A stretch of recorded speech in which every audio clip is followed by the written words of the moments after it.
inspiring you to set the marketplace ablaze in partnership with an awesome and limitless God. This is the Kingdom Driven Entrepreneur Podcast, and this isn't business as usual. Here's your host and Chief Fire Igniter, Shay Bynes. Welcome back to the Kingdom Driven Entrepreneur Podcast. This is your host, Shay Bynes, and our goal here is to inspire you to operate your business completely yielded and in partnership with our awesome and limitless God. Being a kingdom-driven entrepreneur is not the same thing as being a Christian who happens to be a business owner. A kingdom-driven entrepreneur is motivated by seeing an increase of the kingdom of God through the work that they do in business, and they are propelled forward by operating from the truth of Matthew 6:33. They seek first the kingdom of God and his righteousness, knowing that all things will be added. So that is why we are here, and I'm so glad that you have joined us today. Today's episode is sponsored by the Daily Kairos Journal. Listen, you guys, I love the Daily Kairos Journal because it helps kingdom-driven entrepreneurs on their adventure of doing business in partnership with God. As you know, if you've been paying attention to this grace over grind message, one of the key components of working by the power of God's grace instead of your own grind is having daily business meetings with God. And the Daily Kairos Journal is a powerful tool to help you do just that. The structure of the journal encourages you in the scriptures. It helps you to create a rhythm of hearing God's voice, and it keeps you in a posture of gratitude and anticipation for the goodness of what happens when you cultivate greater intimacy with him. And this is an audio podcast, so you can't see this beautiful journal that's sitting next to me. So head over to kingdomdrivenentrepreneur.com/journal and check it out for yourself. Again, it's the Daily Kairos Journal, and you can get it at kingdomdrivenentrepreneur.com/journal. And now on to today's guest. My guest today is Ford Taylor, a leadership solutions trainer and founder of Transformational Leadership. Ford Taylor is one of the kindest, most generous, genuinely loving and transparent people that I have ever met. And that is not an exaggeration. I've known Ford for a couple of years now. I've shared the stage with him at a conference. I've been a part of a Kingdom collaborative group that he's leading. Ford has decades of experience in cross-sector Kingdom collaboration, for city transformation. He's a highly sought after consultant. I just wanted to sit down with him and hear more about his story and about his adventures with God in business. And there is so much goodness and wisdom to be gleaned from his story. Quite honestly, I don't even want to set it up too much for you. I just want you to sit back and enjoy what he had to share, because it's going to give you a powerful perspective on kingdom advancement in the marketplace. And I believe it's going to inspire many of you in your own journey of growing in God. So listen in and enjoy this conversation with my dear friend, Ford Taylor. It's my friend, Ford Taylor. How are you? Hi, Shay. I'm doing really well. How are you doing? I'm doing great. I'm doing even better now that I get to sit here and hang out with you. You have become a dear friend to me over, when did we meet? I think it's been almost 2 years now. That's just about right. It's been a couple of years. Yeah. Did we originally meet because of Andy, our friend Andy Mason? That's right. Yeah. Yeah. So it's just been a delight to get to know you, to be able to work beside you, to collaborate, on kingdom stuff that's on God's heart. So it's been really good. So I'm glad that you're joining me. Now, you guys, Ford is the founder of Transformational Leadership. And I was telling him before we hit record that one of the main reasons, other than the fact that I love him, that I wanted to have him on the podcast is because I think it's important to share more examples of people who have had a message that they carry to the marketplace that is rooted in kingdom principle, but yet it's a message that they have for a multi-faith audience. It doesn't have anything to do with the faith of the people who are on the other side of it. And so that's why we are here. So Ford, welcome to the Kingdom Driven Entrepreneur Podcast. Well, Shay, we're doing a podcast? We're doing a podcast. This isn't just our hanging out. We're actually we're recording now, sir. No, I'm just having a little fun with you. I just love hanging out with you, and I feel like that's what we're doing. So thank you. Yes, that's exactly what we're having doing. Coffee, and we'll have one of our conversations. Let other people listen. How's that sound? Exactly. That's how I like this thing to flow. Like, you guys just get to listen, but Ford and I are just going to have a conversation. I love that. I love that about you. So thank you for being here. You are a blessing. Thank you. So this will be good. Now I'm going to learn some new things because I don't know a lot about your beginnings of the work that you do. You've been doing this work with transformational leadership for years, but can you take me back to kind of your beginnings of entrepreneurship in the first place? Yeah. So Shay, when I got out of college, I was dating Sandra. She was a freshman and I was a senior. So I stayed in town, quote, put my career on hold, if you can think of it that way. Managed a sporting goods store, then got hired to another sporting goods store. And then when I was 24, almost 25, got a phone call from from the bank of our screen printer that they were going to close that screen printer down and that we needed to find a new one. And I said, okay. A couple of days later, they called back and said, is there any chance that you might want to take on the debt and own this company? I had never really heard the term due diligence. I said, sure, let's do it. And on paper, I would never buy that company today. But by the grace of God, over the next 16 years, we became the largest decorated sportswear apparel company in America. Wait, what kind of sportswear? Decorated sportswear. Decorated sportswear. Yeah. And you did that for 16 years?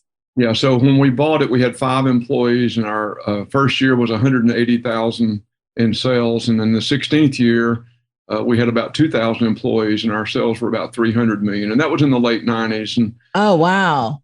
And so people now, when they hear that, they go, well, that was back when 300 million was a real number. So we have a lot of fun with that. And wow.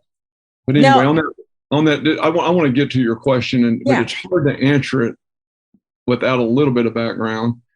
And on that ride to the top, a lot of pride and arrogance. I was in all the trade journals, and as you know me personally, I ended up cheating on my wife for a number of years, and I was spiritual gifts pastor at our church. I mean, the typical hypocrite. I tell people, if you Google leadership and hypocrite, my name pops up. But anyway, by the grace of God, also, my wife forgave me. We got out of that, started doing consulting. It started growing really fast. So we got out of that because I wanted to not travel so much, and started doing city reaching and one-off business consulting. And so it was for someone who doesn't know what city reaching means, break that down. City reaching is bringing leaders together across the different spheres of influence, cultural influences, mountains, whatever words you want to use. Getting them to work together to have an impact on their city for the kingdom. And so I really felt called to do that. Actually, when I was 17 and 33, and I said no both times. And then when I was in my early 40s, that call came again in Cincinnati, and I said yes to it. Wow. So anyway, so I started doing that in Cincinnati, and started doing business consulting kind of as a one-man show, and for income, so I could do the city reaching. So that's really when what you know of is TL, or transformational leadership. That's when all that started back in 2002, where it was more official than what we do. Yeah. I'm curious. So back in those years when you were doing, so I get that story, the 16-year journey on the first business that you never would have bought today, but you did then because you didn't know due diligence. But like by the time you had like that second business, were you at a point there spiritually where you're like that you had this concept that I can actually partner with God in the work that what I do, or were you kind of compartmentalized at that time of your life?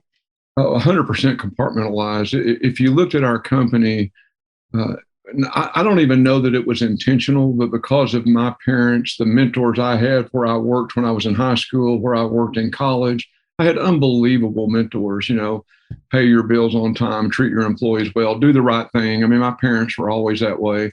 And so when I look back on it and I look at what we do now, I realize that all those things we did were biblical kingdom principles. Yet my private life, that I call it that 5% of my life, was in no way lined up with the 95%. Yeah. But as I look back on it, it's no surprise that we were successful. I thought I was God's gift to business, when reality is He had gifted me in business. And so we were using biblical principles that I would say we weren't even aware of at the time, that's where they came from. Okay. So that's interesting. So then talk to me about the beginnings of the work that you're doing now at Transformational Leadership. What was the catalyst for starting that? And so, as I told you, when I started doing the city reaching, I was also doing business consulting. And one day, one of my clients called me in his office and he closed the door. And at that point, Sandra and I were dealing with what I had done, and we were reconciling, and our marriage was getting good, but we hadn't talked about it publicly yet. Okay. And so the CEO of this company calls me in and closes the door. He says, "Got a question for you." And I said, "What's that?" And now this particular person, his company had grown. It was 6 times larger and 10 times more profitable in 18 months. And so he asked me this question. He said, if this stuff is so successful, the first question was, when you consult or own companies, how often do you get these kinds of results? And I said, every time. And he said, then why aren't you using this material to do your city reaching? And I said to him, if those people really knew me, they wouldn't follow me. Wow. And in the first book we wrote, that the first book is written as a story, as a parable, if you will. But the first story is true, and it's that story of how Dan asked me those questions. And then he convinced me to bring 30 people into a room, handed them a legal pad and a pen, and 6 days over 6 months, basically just did a brain dump on leadership, business, family, et cetera. After the end of that, the people said, would you do it again? We did it again. I did it a third time. Someone there said, would you like some help building a PowerPoint and a manual so people don't have to take 6 days of notes just listening to you talk? So that's, and I'll get to this so we can get to the point of the podcast. This is the point. Well, it's okay. But as we went through that and continued to have those kinds of successes in consulting, and then the leaders in Cincinnati started adapting and adopting the material in the city reaching. One day I took the material to my pastor and to 3 other pastors, and I asked them, by any chance, is this stuff in the Bible? And my pastor said, why? I said, because it works everywhere and I'm not that smart. Anyway, so he came back and he said, you have no idea what you have. The other 3 came back and said, it's not biblical. That's interesting. Well, they came back later and said, we owe you an apology. We've just never seen the gospel presented this way. Right. So I asked them all, where is it? And they said, go find it yourself. And, good answer. And so I started reading the Bible through a different lens. I actually started reading it like I'd reading the other book. I removed the numbers. I quit stopping when it said if or then or and or for or but. And I just kept reading right through all that. And I realized, wow, every single answer we ever needed, all these books we read, it's all right here in front of us, but we just haven't learned to read it the way it was written. We've read it more the way we were taught to read it. And then I came up with the second training called the Missing Link. And so the Missing Link basically has the scriptural foundation of transformational leadership. So when we go into companies or governments, we use TL. If we go into churches or ministries, we use TL and ML. Because wait, ML stands for what? Oh, Missing Link. Missing link, right. Which is the scripture. Right. Do you ever have companies that go through TL, the transformational leadership side, and then something happens in the conversation that leads to them also doing Missing Link? About 95% of the time. 95%. Yeah. They want to come back and hear the rest of the story. So tell me how this plays out.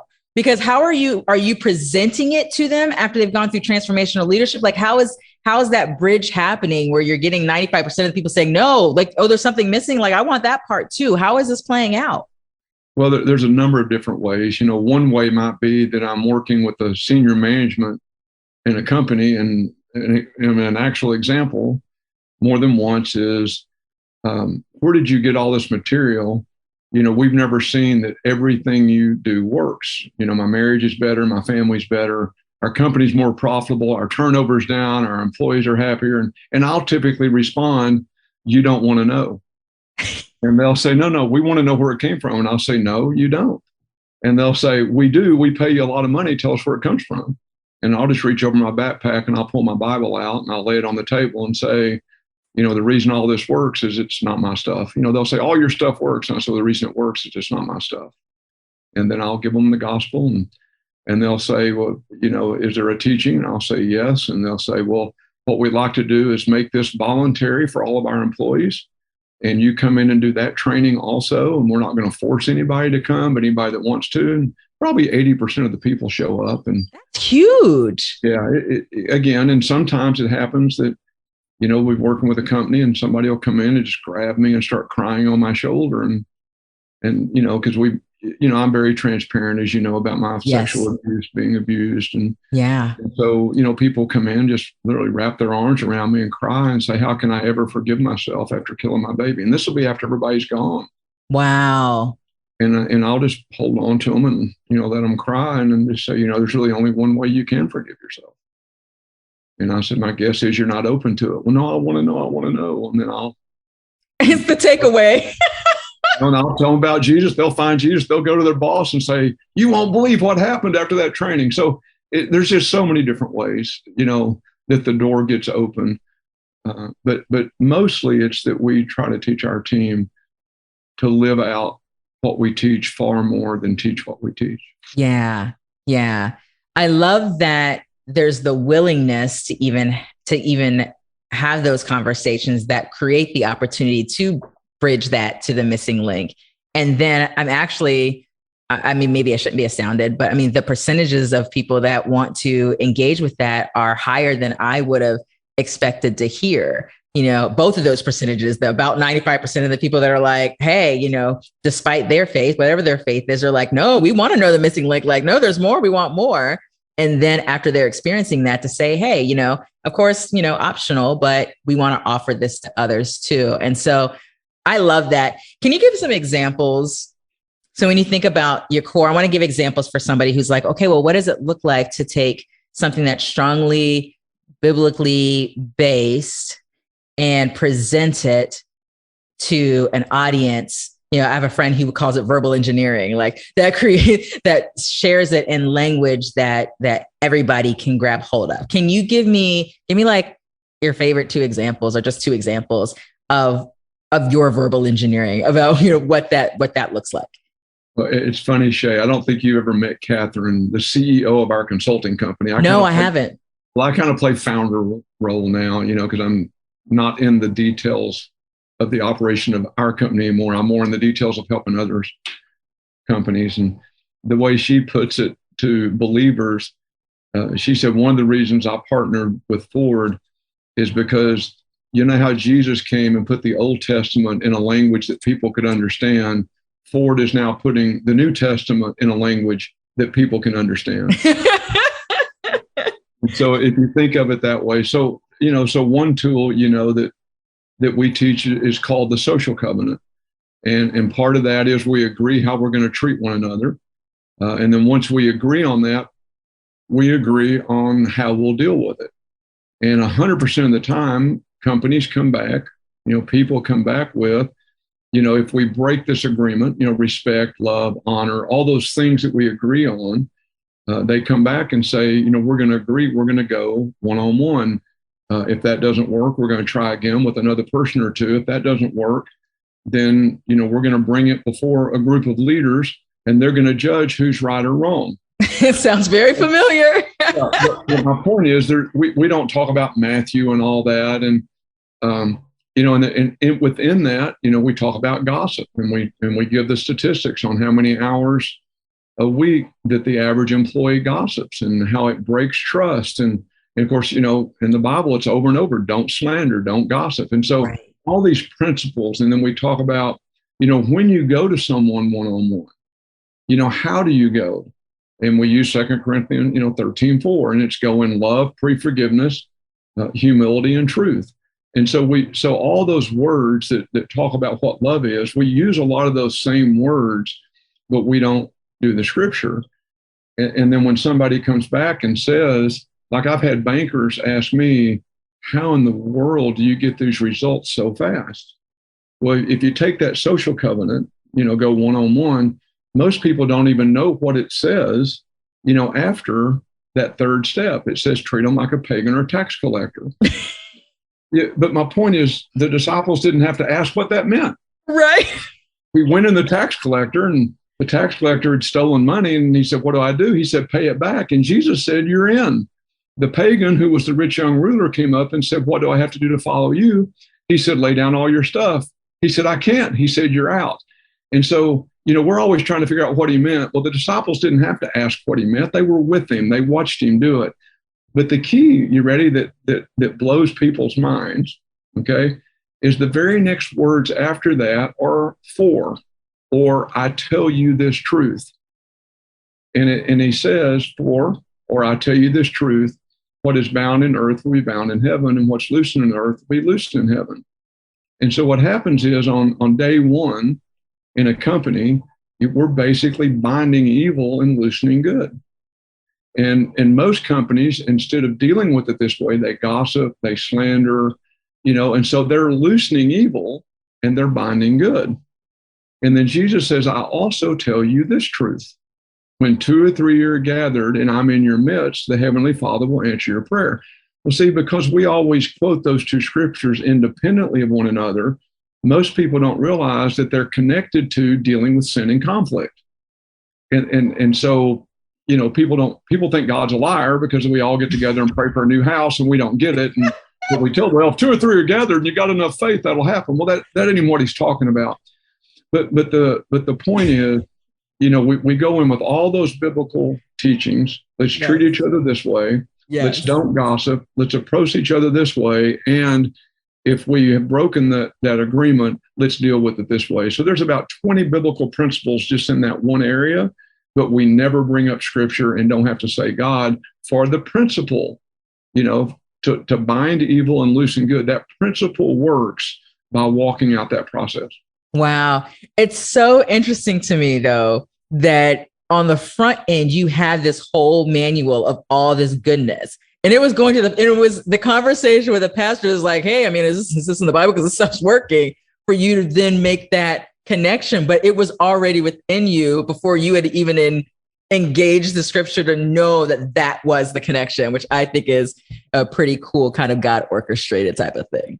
And Shay, what's interesting, and to really encourage your listeners, a lot of them are probably doing some of these things and may not even realize it. Yeah. So when I tell you that I looked back on those 16 years and saw how we were outgrowing all of our competition, I realized that, we were doing a lot of biblical scriptural things that we didn't even know necessarily were biblical and scriptural. Yeah. Yeah. That's so good. Tell me a little bit there's so many things I want to talk to you about. Okay. So tell me a little bit about your personal growth with God, because you did mention on the front end, which is another topic we're going to talk about, is your level of transparency. Because I've never met literally anybody like you that has your level of transparency. And I'm pretty transparent. But I want to talk about just kind of like your growth in God, your growth in Christ, and how that, like where that was happening in your business journey and whether that happened through the context of your work. So can you talk me through that aspect of your life?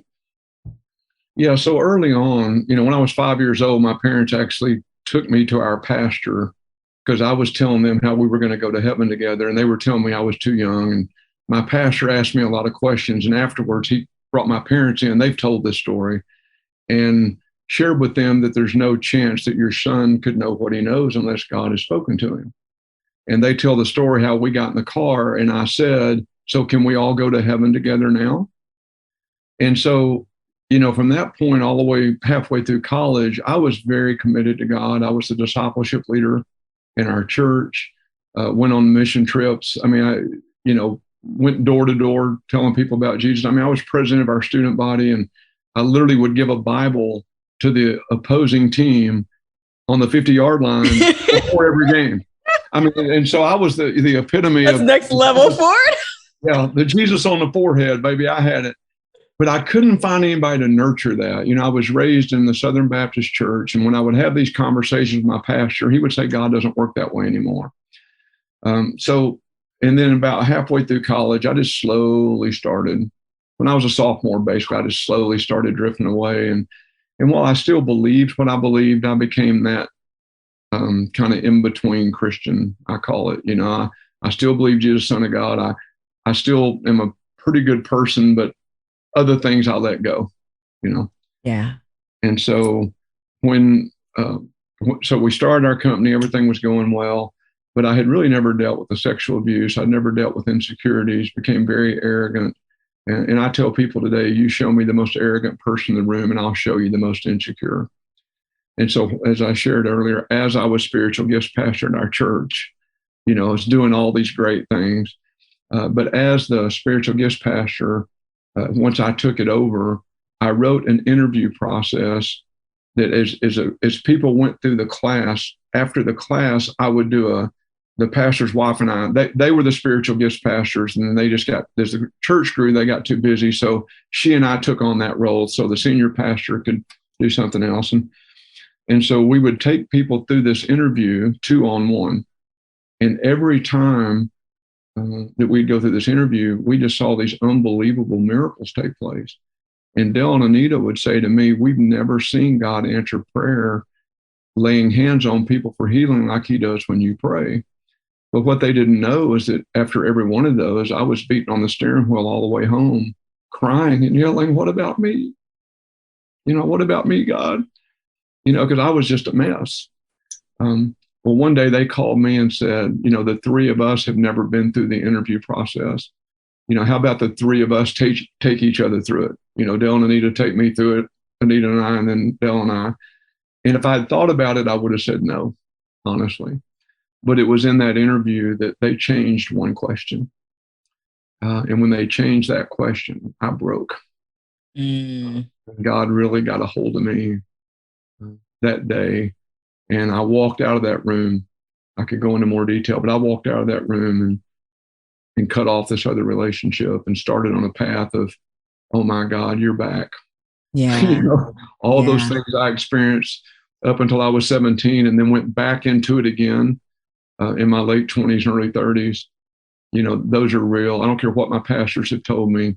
You're real. You speak, and I'm going to listen.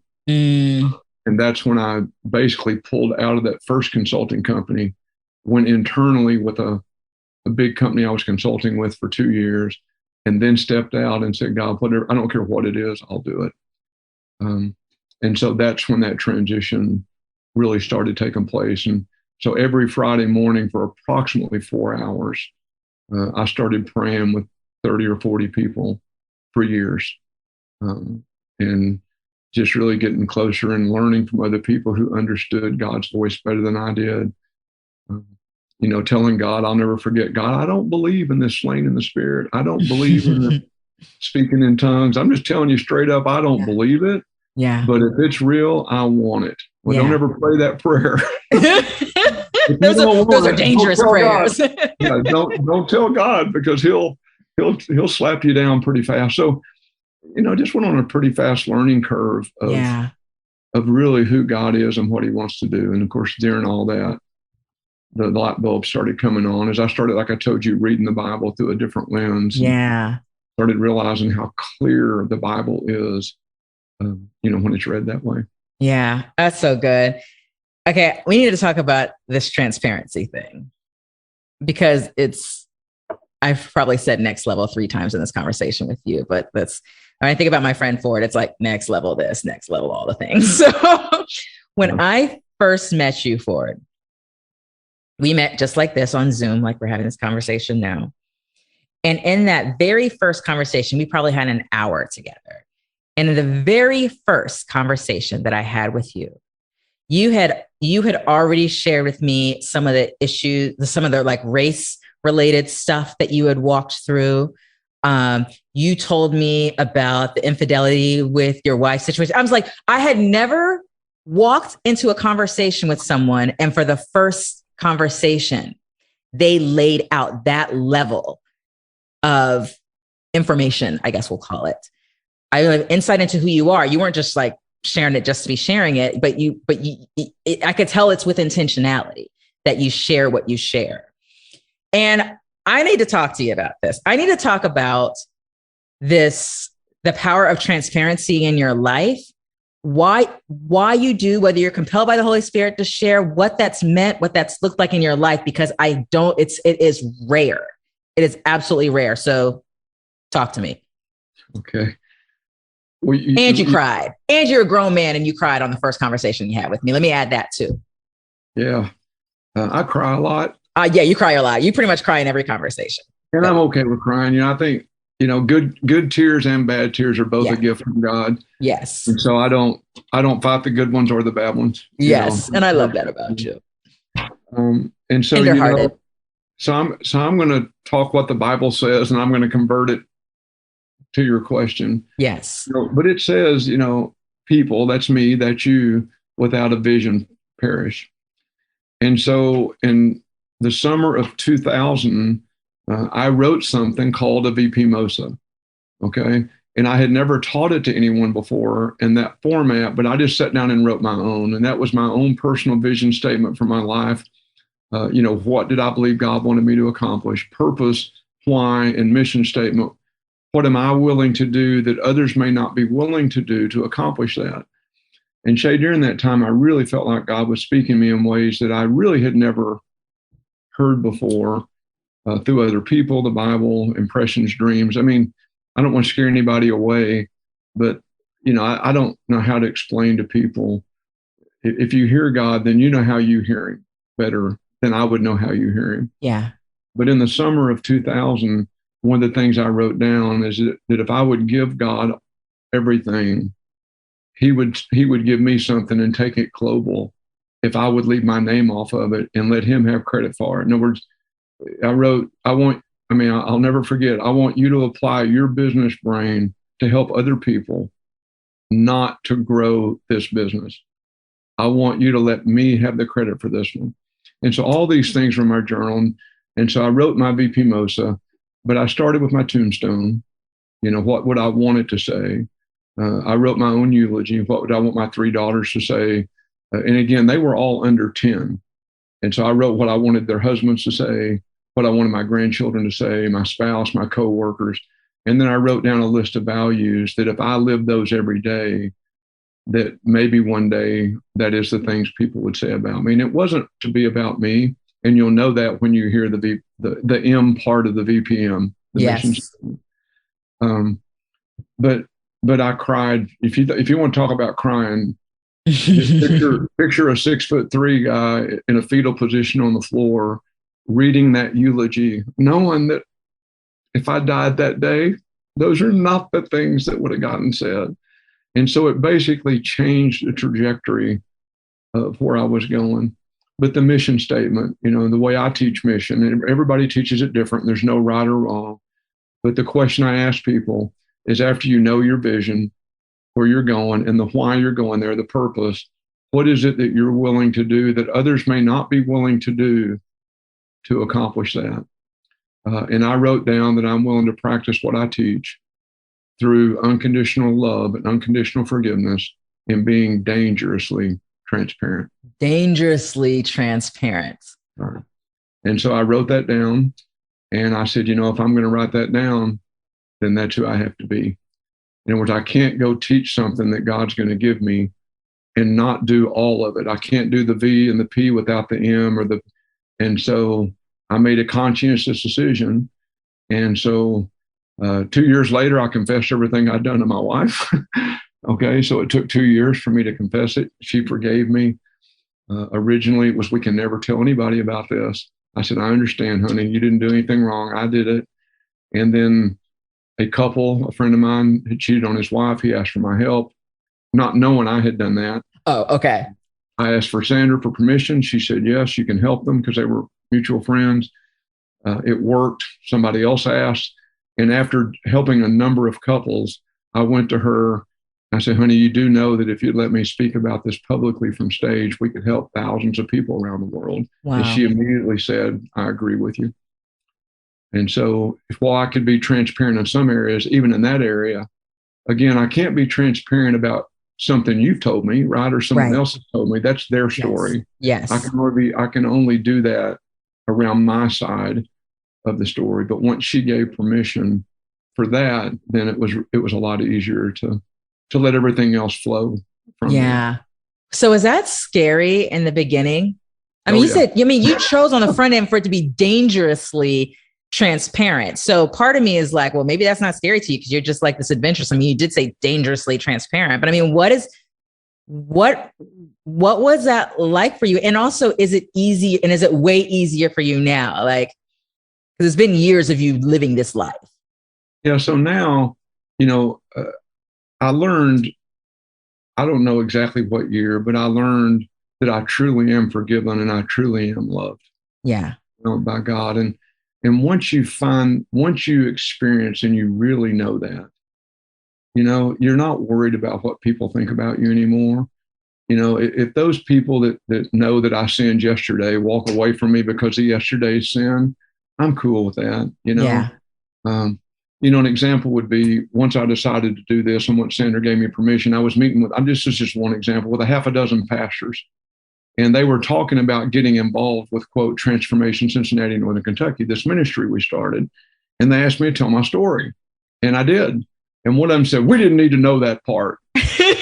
And I said, well, what I don't want you to do is hear it from someone else. And I don't want you to defend me saying, oh, no, we know that guy. He would never do anything like that. Right. I don't want to put you in that position. Well, we just don't need to talk about stuff like that. Well, we know why, because they do the same thing. And right. Well, so that meeting was over. We were in a restaurant, and 30 minutes later, I had another meeting, right? People coming in.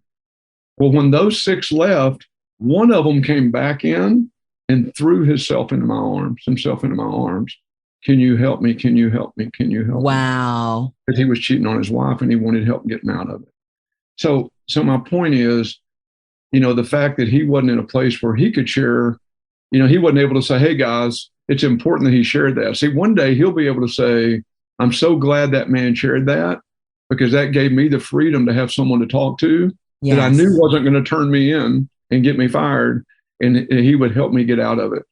And so when I started seeing those kinds of things over and over and watching people who've been sexually abused get freedom in one meeting, like, wow, I've never heard anybody else say that it felt good, I mean, that's a hard thing to admit, Yeah. There's a balance between the shame of what happened and the fact that it feels good. Well, guess what? Sex is supposed to feel good. Right. But when you're an adult and you look back on it, it's hard to reconcile those two things. You start asking yourself, is that why I didn't tell my parents? Did I want it to keep going? I mean, and so you start questioning yourself. And so, when you share your story like that and other people are struggling with the same thing, somehow they find freedom that they're not alone. And so, yeah, I don't do it for any other reason except just to help other people. Yeah, that's so good. So you've been walking this out, this work you're doing. You said Transformational Leadership started in 2002. Is that what was the year that you gave me? Well, I had been doing a lot of this kind of work before then. Yeah. So when I stepped out and started doing the consulting, I'd say the first time I did what you would call a TL class. Yeah. Because I was doing it in the companies I was consulting with, but it wasn't in any kind of formal manual. Okay. Right. So you were doing it. I was doing it. But yes. Formally, I think it was 2005 maybe or 6. I can't, when Dan said, please bring 30 people in the room and share what you shared with our company. Yeah. And then that evolved into, a manual and a PowerPoint. And right. And now you equip a lot of people to take transformational leadership into their spaces, as, consultants and coaches and all of that. So you are you're replicating the message essentially. Are they you're certifying people?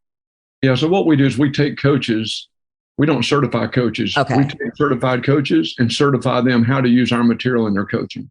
Got it. So we certify consultants how to use this material. And what they say is that, we get the same results, the same kind of results you get. We just never gotten on this fast before.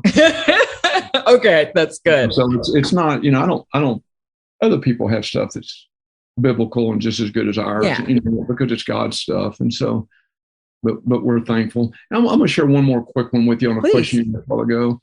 So we were training the government in Ethiopia, their prime minister, spirit-filled, spirit-led. And when they saw TL, they saw it because they were asking the people, we planted thousands of churches over there, and they used the TL material in their church plants.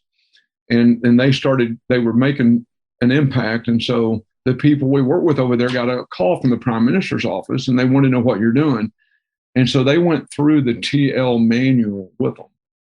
And the person that was his right hand looked up and said, "This is all biblical, isn't it?" And they went, "Shh, don't tell anybody." And they said, "Oh, he'll be okay with it." So we go in and we start training their governments in different parts of the country. Well, one of them is a Muslim part. Okay. And we were told, you will not be well received there like you have been everywhere else. You're 6'3", you're white, had blonde hair, a little less blonde now. I tell people that's how I know Sandra still loves me. She still tells people I got blonde hair. But anyway, and on the first day, one of the government leaders within an hour started screaming at me and yelling at me. "Who do you think you are, thinking you know more about what we need than we do? What makes you a better leader than us?" And I just said, "You know what? You're probably right. I don't know more about your country than you do. And, what are you doing here? Who invited you?" And I said, "Well, these two gentlemen over here invited me, and I'm happy to leave. I'm good with that. I don't want to do anything that would hurt your country." So I'm sharing all this, right? And when we finish, he calms down. Then another person yells at me, same kind of stuff. And I said, "Well, why don't we do this? Number one, let's just call it a day. Number two, let's just keep going through lunch and see what you think. And then maybe y'all have a meeting at lunch." It was a big group, but maybe some smaller group meets. And maybe you come back and tell me you don't want to finish. Well, we did that. And they came back and said, "No, we do want to finish." So now let's fast forward to the third day. You ready? So the guy that yelled at me, okay, remember, I hadn't brought up God at all. Right. It's all. So he comes up to me and he gives me one of these rocks and points to his eyes and my eyes, hits his chest with his, he says, "How fast can you teach me to take this to my people? This is the best stuff I've ever seen." Wow. Okay. So my point is, by not arguing, by not, talking about this is all biblical, it opened the door for us to have an impact on a Muslim part of a country. It opened the door for me to go into a room with a group of them and tell them, "Look, before you use this, there's something you need to know." Yeah, man, that is so good. That's super rich. One other question for you. So, you've been at this for a minute, like at over 20 years. And I'm curious to know what is God showing you concerning this work that you maybe haven't yet seen yet, but you're still at it because you have vision around this thing and believing to see a certain thing? I don't think I've ever asked that question before. It's okay. So I can answer it, actually. Okay. All right, bring it on. So in 2004, we gave a prayer event at the Great Awakening at the Great American Ballpark in Cincinnati, and then 2003, and then 2004 we did one at the Centos Center, which is where Xavier plays basketball, and we did Monday night prayer for 3 hours leading into these events, and then Friday morning prayer. And at one of these Monday night events, I'll never forget this. I texted it to myself because I knew I wouldn't remember it. But this is what I believe God spoke to me, that you will get to live to see a day where leaders will learn to humble themselves before God and submit to one another. And when they find each other, they will find an accelerated convergence of synchronized destiny. And then I typed this a few days later because people ask me, how do you reach a place where you're not judgmental?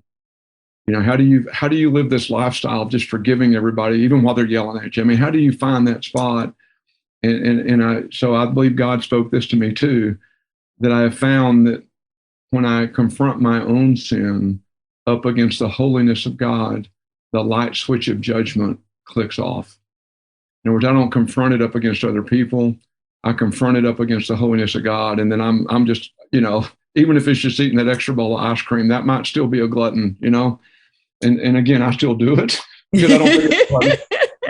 But my point is, it could be something that's not that big of a deal, but you realize that why in the world, how could I judge other people? And so one of the things that I've not seen the fullness of yet, but Shay, be encouraged, I'm seeing it. We are seeing it, okay? Because one of the messages I gave back then, I'm connected back to this. And I got accused of witchcraft by 3 pastors and judged by 12 at the time. But I talked about that a 2-legged stool cannot stand, and I shared there's a third leg that I never hear you guys talk about. And that third leg is when Jesus said, seek first the kingdom and his justice and righteousness, same word in Greek. Then all these things will be added unto you. And he says, preach the kingdom and signs, miracles, and wonders will follow.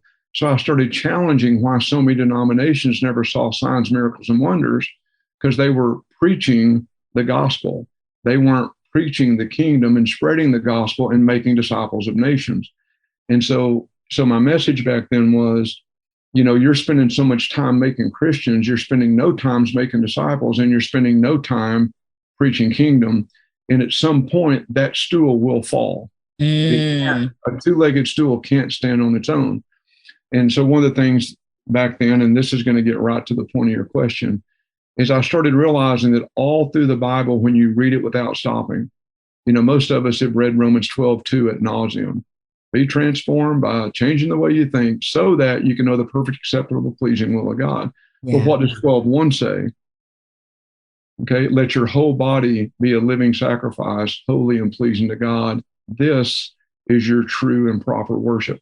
And it's all over the Bible that everything we do is worship. And so what happens is when you start seeing that everything you do as a believer is worship, it changes the way you do emails. It changes the way you drive your car. Well, mostly. Okay. Sorry. Okay. I tell people, be careful about that person that cut you off that you're cussing at them. That might be me. Anyway, but my point is when you realize it's worship, you just change the way you do your life. Yeah. And then all of a sudden you start realizing that everything you do is kingdom. And so the people you're dealing with, they got this, sometimes the church tells them that they're less than, that they're lay people. And the word lay person does not exist in the Bible. The actual translation is saint. It's not lay person. And so when entrepreneurs in business, government, school teachers, pick something. Yeah. When they start realizing that their role is every bit as important as my role, it's every bit as important as anybody else's role, because we're all part of the same body, but with equal but different parts, which, by the way, is in the transformation of the mind, which starts in Romans 12:3. If you've never read it, read all of that for about 2 or 3 chapters and don't stop reading, because I think Paul's saying, here's what a transformed mind understands. And so what I would say is that when I started understanding that everything we do is worship, and that we're all part of the same body with equal parts, and that if we truly could humble ourselves before God and submit to one another, that we might see something in cities. We see it in homes, we see it in businesses all the time. It's what we do. But what would happen if we saw it in companies enough, or government, where we saw it in cities? What would happen if we saw it in a nation? So I have a belief that we as believers have lost our influence. And it's because we talk about what it is we're supposed to do, but we haven't been equipped well on when, where, who, how, and why. And when we get the bracelet that says, why did Jesus do it that way? When did Jesus do it? Where did he do it? Who did he do it with? And why did he do it? Along with what he did, all of a sudden everything changes. Yeah. And so I've seen a community within Cincinnati transform. A place where my wife wouldn't let me drive the kids through 20 years ago. That if you drive through there now, you wouldn't even recognize it. But I've not seen a whole city or nation. A lot of individuals, a lot of companies, a lot of churches, believe it or not. Yeah. A lot of families.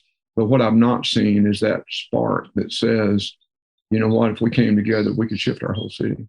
Yeah. That's so good. That's just rich. I knew I was going to enjoy this conversation with you. I love this so much. Thank you for it. How do people get connected with Transformational Leadership? And also shout out your book, because they need to read it.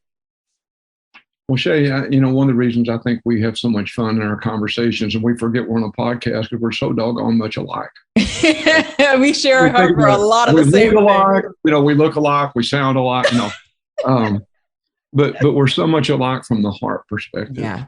You care so much more about the people that you help than you care about yourself. And that's such a rarity in Christianity. And as you know, I'm a big believer that we've raised up leaders that care more about what people think of them. Where they care more about how people see them than they care about the people that follow them. And because of that, we've made leadership, whatever it is, owning a company, being a parent, we've made it more about motivation, inspiration, and less about practical and implementation. And so I think the reason we get along so well is we both have those core beliefs in our system, and we want to make it practical and implementable. Yeah. So thank you for being that and doing that, and for all you do. You're a blessing. I appreciate you. Now, don't forget to shout out the things I asked you to shout out. How do they connect? I know this is not your thing, but whatever. So how do they connect? Because they're going to want to. So share your website, and then also shout out the name of your book. Okay, so see, I know you're not usually good at these things and not focused on these things. I did so great at avoiding that question, and you came right. I was not going to let you off the hook, sir. Okay, so the website for our company is called transformlead.com. Our online training platform is called tlondemand.com. And when COVID hit, for the first time, I actually put out a website that had my BPM on it, because people were saying, how are we going to stay in contact? And we started a podcast. Then we never did anything like that before, but it was a way that we could keep serving people. Yeah. And that one's called FordTaylorTalks.com. And people really taught me into that one. that one took some pushing. And then the name of the book that you're talking about is called Relational Leadership, because it talks about bringing together highly transactional people with highly relational people where they can get along. And a lot of the tools in TL are in that book. Yes, it's a great book. We're going to make sure that we link all of these resources up in the show notes. Ford, I love you. Thank you for hanging out with me and just sharing your story and just sharing the goodness that is Mr. Ford Taylor. So thank you. What a pleasure it was to have my dear friend Ford Taylor with me on the podcast. And now I have with me my dear husband, Mr. Bynes. What's going on, Phil? All is well. And I was going to say, and your best friend. Yes, and my best friend. That's right. My buddy. Wherever he goes, I go. Oh. I remember dating myself here. Yeah. It's like the 1980s commercial. Oh my goodness. For those who don't know, because it's your first time tuning in, Mr. Bynes is not only my dear husband, but he is also the CEO of Kingdom Driven Entrepreneur. And so, Phil, what are your takeaways from my conversation with Phil? With Ford. With Ford. Well, Mr. Ford Taylor was dropping a lot of jewels, enough jewels on my head that I could have made a crown, but I'm not going to give y'all that many of his jewels. You go back and listen for yourself. My goodness. But the first one I have here is set up a culture in your business that binds evil and looses good. This is a way of establishing kingdom in your business without needing to establish religion. Okay. Of course, he didn't say it that way, but as I was going through and re-listening to what he shared, I realized that's kind of what he does in his training. He talked about the fact that, when he goes into a business, he deals with gossip, he starts buying up those type of things. Right. And he loses a culture of honor and some other things that he said. I didn't take all the notes on that, but I just wanted to point that out. Like, that's what you can do in your business. If you can't bring Jesus into it, you can bring kingdom. And that was a nice little way of thinking about how you bring kingdom into business. So I wanted to make that plain. Good stuff. The second one I have here is tradition can undo the work that God has already done in someone. So be careful not to force your tradition on someone that is already free. And so this actually comes from the story where Ford was talking about how, as a young boy, like 5 years old, God had shared some things with him directly that he shared with his parents. And basically, the pastor was able to say, hey, this is no way that he could have gotten these things unless the Lord had shared this with him himself directly, right? And so I say all that to say, fast forward to when he's in college, how all that stuff was undue over time because of the traditions of the church that he was in, right? There was no one there to mentor him in the ways and in the things that the Lord had already showed him. And then he pretty much, I don't want to say he backslid, but he became a lukewarm Christian. And so I thought that was powerful. Tradition can undo the work that God has already done in someone. So be careful to not force your traditions on someone that is already free. Or don't force your traditions on anyone, period, but especially if they're already free. They may not recognize the person's free. I thought about that from the other perspective too, which is when you are free, don't allow the traditions of man or traditions of religion to pull you out of your freedom that you know that you already are in. That's good. That's good. The third one I have here is transparency. Oh yeah, that was a big one in this conversation. Yeah. And so from that, what I have here is confessing your faults will free you and free up others because they can see that they are not alone. So it'll free you up by confessing your faults one to another. That's why it's in the Bible, right? Confess your faults one to another. And, when you do that, you'll help other people see, oh, I'm not alone. Let me confess my faults and y'all can get free together. And so I thought that was really powerful. He said dangerous transparency. Yeah. He also recognized that not everybody's called to be dangerously transparent, but there's a level of transparency that we should all have, at least with some people, even if it's just a few trusted. Absolutely. Right. So, And then the bonus point, I have a bonus point here. You got a bonus point. I wrote it down because I definitely need to meditate on this some more, but I figured since I have it here, I'll share it with you guys, but it ain't for y'all, it's for me. But y'all can have a little taste.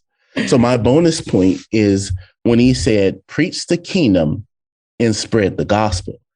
And I thought that was really powerful because he was talking about it from the perspective of how a lot of times in our church and in our church tradition, we focus heavily on certain aspects of the Bible, and we definitely focus heavily on trying to preach the good news and bring people into salvation, cause them to be Christians, but a lot of them aren't discipled. And I think that's the whole part about preaching the kingdom that'll bring discipleship, and you spread the good news, spread the gospel. So I thought that was good. So I'm going to be meditating on that. And so if y'all want to meditate with me, y'all can. But if you don't, I don't care. I'm getting it. I'm going to take this jewel and I'm going to plant this one deep in my heart a little bit.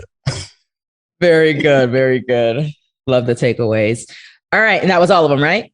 That was all of them. All right. Good stuff. Well, all of you, before we let you go, just a reminder, we are getting toward the end of June. And you know what that means? That means we are getting towards the end of our early bird registration for KDE Live happening in Nashville, November 11th and 12th. It's going to be an awesome time together. It's been a while, a couple years since we've been able to get together in person. And so our time together, the theme is capacity upgrades, all kinds of goodness we have in store, along with also celebrating the 10th anniversary of the Kingdom Driven Entrepreneur Movement. It's going to be a wonderful time together, a powerful time together that I believe is for those who come. Just don't expect to leave the same way that you came. Expect to leave upgraded capacity. So if you want to get more information on that and you want to take advantage of the lowest registration costs available right now, you can go to kingdomdrivenentrepreneur.com/live. Get the details, get registered, and bring your spouse if you're married. I would encourage you to do that. Or bring a business partner, bring someone with you. I'd encourage you to do that if you can. Phil, is there anything that you wanted to share before we go? No, there's nothing else.